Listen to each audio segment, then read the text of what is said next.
સમોસા, કચોરી અને પકોડા બધું જ ભૂલાવી દે તેવો આ ટેસ્ટી અને ક્રિસ્પી એવો નાસ્તો તમે એકવાર બનાવીને ખાશો ને એટલે એના દીવાના થઈ જશો.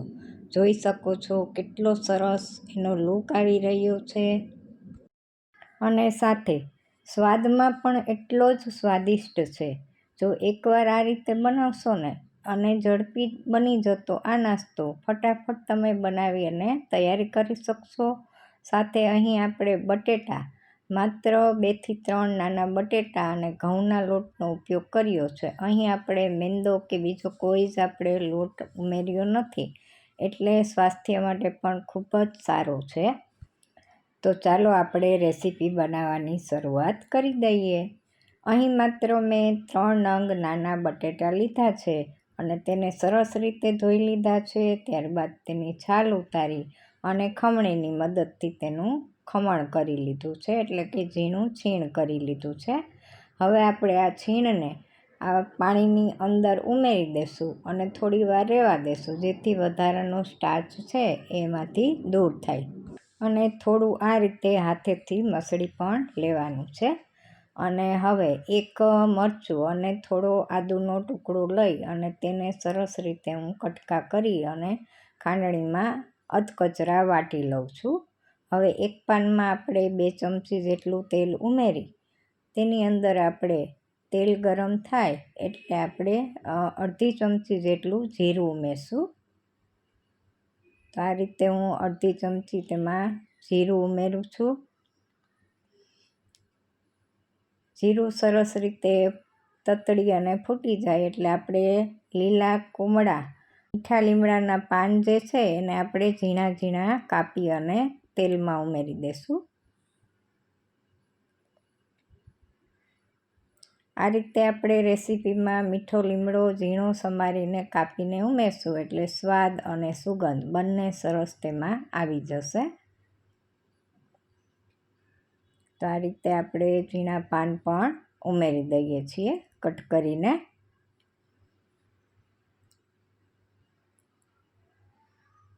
હવે આપણે જે આદુ અને મરચાંની પેસ્ટ કરી છે તેને પણ આપણે ઉમેરી અને થોડી વાર માટે સાંતળી લેશું.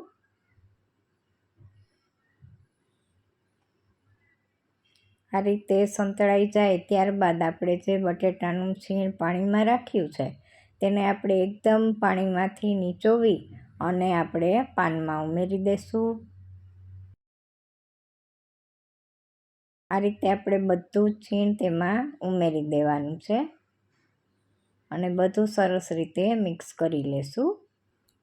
આ રીતે થોડી વાર આપણે સાંતળી લેવાથી તેમાં સરસ મજાનું તેલનું જે પડ ચડી જશે બટેટામાં અને ત્યારબાદ આપણે રેગ્યુલર મસાલા કરી લેશું. જરૂર મુજબ આપણે મીઠું ઉમેરશું. એક જ વખત મીઠું ઉમેરીએ છીએ એટલે બટેટાના ભાગનું અને હવે આપણે જે લોટ ઉમેરવાના છીએ એના ભાગનું મીઠું પણ અહીં સાથે જ ઉમેરી દઉં છું. ત્યારબાદ આપણે જરૂર મુજબ થોડો લાલ મરચાંનો પાવડર ઉમેરશું અને થોડી હળદર ઉમેરશું અને બધું સરસ રીતે મિક્સ કરી અને થોડી વાર માટે આપણે એને સીજવા દેશું. તો હવે બધો મસાલો સરસ રીતે ભળી ગયો છે. હવે આપણે એક નાની વાટકી ભરી અને પાણી ઉમેરશું. તો આ રીતે માપ રાખજો, નાની વાટકી છે એટલું જ આપણે સામે લોટ પછી ઉમેરવાનો થશે. આ રીતે આપણે પાણી ઉમેરી દીધું છે અને થોડી વાર માટે આપણે બટેટાને ઢાંકી અને ચડવા દેશું. બટેટાની છીણ છે એ ઢાંકીને ચડવા દે 3 થી 4 મિનિટ એટલે સરસ રીતે ગળી જશે અલગથી, એટલે જ આપણે બટેટા બાફીને લીધેલા નથી. તો આ રીતે સરસ રીતે ચડી જાય એટલે વચ્ચે આપણે એકાદ વખત હલાવી લેશું અને ચેક પણ કરી લેશું કે તળિયે કંઈ ચોંટ્યું નથી ને. તો હવે તમે જોઈ શકો છો કે લગભગ પાણીનો બધો જ ભાગ છે એ મોસ્ટ ઓફ બળી ગયો છે અને નાની વાટકી ભરીને અહીં આપણે લોટ ઉમેરી દઈએ. આ લોટ આપણે ઘઉંનો ઉમેર્યો છે, જે રોટલી આપણે બનાવીએ છીએ એ જ લોટ ઉમેરવાનો છે અને ચાળીને મેં તૈયાર રાખ્યો હતો. અને બધું સરસ રીતે હલાવી અને મિક્સ કરી દેશું અને ગેસને પણ આપણે ધીમો કરી દેશું અને સરસ રીતે આ રીતે હલાવી બધું મિક્સ થઈ જાય ત્યારબાદ આપણે ગેસ બંધ કરી અને 5થી 7 મિનિટ સુધી ઢાંકી અને એમને આપણે લોટને ચડવા દેશું. હવે આપણે આગળની જે પ્રોસેસ કરવાની છે એ માટે આપણે પાટલા ઉપર 3થી 4 ટીપા તેલના લગાવી લેશું અને આખા પાટલા ઉપર ફેલાવી લેશું અને આપણો લોટ ઠરીને હવે તૈયાર થઈ ગયો છે. તો હવે આપણે અંદરથી બધો જ લોટ છે એને બહાર પાટલા ઉપર લઈ લેશું અને બધું મિશ્રણ સરસ રીતે મિક્સ કરી અને તેને આપણે ચોરસ આકાર આપવાનો છે.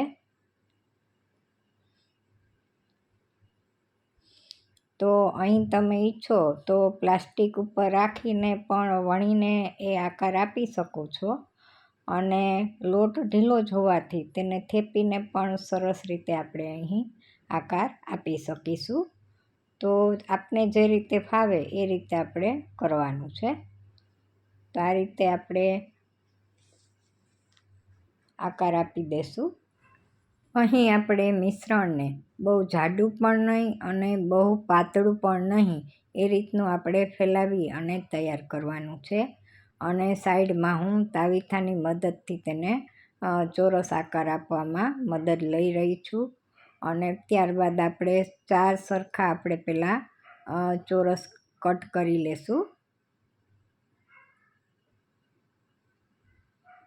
આ રીતે કટ થઈ જાય પછી આપણે એક ચોરસના પાછા 2 ટ્રાયેંગલ એટલે કે ત્રિકોણ બનાવવાના છે એટલે એક સેન્ડવિચ જેવો આકાર તૈયાર થશે જે આપણે ત્રિકોણ આકાર અને તમે ચોરસ પણ રાખી શકો છો, તમે કોઈ પણ રીતે કરી શકો છો. હું અત્યારે આ ટ્રાયેંગલ શેપના બનાવી રહી છું. હવે આપણે એક જાડા તળિયાવાળું વાસણ લેવાનું છે. તેની અંદર 2થી 3 ચમચા જેટલું તેલ ઉમેરી દઈશું. અહીં આપણે જે રેસીપી બનાવીએ છીએ એને સેલો ફ્રાય કરવી છે. તમે ઈચ્છો તો ડીપ ફ્રાય પણ કરી શકો છો અથવા જો આ રીતે જાડા તળિયાવાળું પાન ન હોય તો તમે લોઢીનો ઉપયોગ લઈને પણ આ રેસીપી બનાવી શકશો. હવે આપણે બ્રેડ ક્રમ્સમાં આ 2 કટકા લેતા જશું અને તેને ફેરવીને બ્રેડ ક્રમ્સમાં રગદોળી લેશું અને ત્યારબાદ આપણે પાનમાં તેલ ગરમ થાય એટલે એની અંદર આપણે મૂકી અને સેલો ફ્રાય કરી લેશું.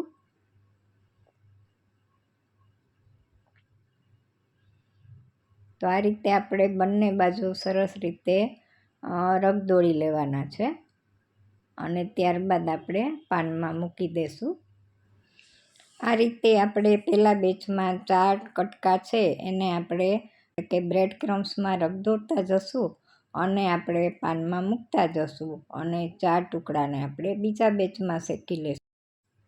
અહીં આપણે ફ્લેમ મીડિયમ રાખવાની છે અને બંને બાજુ ક્રિસ્પી કુરકુરા થાય અને સરસ મજાનો ગોલ્ડન સોનેરી રંગ આવે ત્યાં સુધી આપણે સેલો ફ્રાય કરતા રહીશું અને બંને બાજુ આપણે ફેરવતા રહીશું જેથી બહારથી સરસ મજાના ક્રિસ્પી ચડી જાય અને અંદરથી પણ સરસ મજાના ચડી જાય. તો આ રીતે આપણે 4 ટુકડા મૂકી દીધા છે સેલો ફ્રાય થવા માટે અને આપણે જે પ્રથમ ટુકડા મૂકેલા હતા તેને આ રીતે ધીરે ધીરે પલટાવતા જઈએ. તો આ રીતે પલટાવવાથી તમે જોઈ શકો છો કેટલા ક્રિસ્પી અને કેટલો સરસ કલર દેખાઈ રહ્યો છે. જોઈને જ ખાવાનું મન થઈ જાય એટલા સરસ બની અને તૈયાર થયા છે. તો આ રીતે આપણે બંને બાજુ સોનેરી ગોલ્ડન કલરના થાય ત્યાં સુધી ફેરવતા રહીશું અને સરસ મજાના કુરકુરા આપને ખ્યાલ આવી જ જશે કે બંને બાજુના પડ હવે સરસ કડક થઈ ગયા છે. તો આપણે તેલમાંથી તેને કાઢી લેશું અને આપણે બીજા જે 4 કટકા છે એને પણ આ જ રીતે બ્રેડ ક્રમ્સમાં રગદોળી લેશું અને ત્યારબાદ તેને પણ સરસ રીતે ધીમા તાપે સેલો ફ્રાય કરી અને તૈયાર કરી લેશું. તો છે ને સરસ મજાની આ રેસીપી એકવાર ચોક્કસથી બનાવી અને ટ્રાય કરજો, બધાને ખૂબ જ ભાવશે. બાળકોને જો તમે નાસ્તામાં આપવા ઈચ્છતા હો તો પણ આ ઘઉંની અને બટેટાની હેલ્ધી એવી આપણી ટેસ્ટી નાસ્તો બની અને તૈયાર થઈ જશે આ રીતે. અને બાળકો હોંશે હોંશે ગ્રીન ચટણી, ટોમેટો કેચઅપ કે કોઈ પણની દહીંની સાથે પણ તમે એને સર્વ કરી શકો છો. અને ખૂબ જ સરસ બને છે, સ્વાદિષ્ટ છે અને સાથે પૌષ્ટિક પણ છે. અને તમે ઈચ્છો તો એની સાથે બીજા શાકભાજીને પણ અહીં ઉમેરી અને તૈયાર કરી શકો છો. તો વિડીયો જોવા બદલ આપ સૌનો ખૂબ ખૂબ આભાર.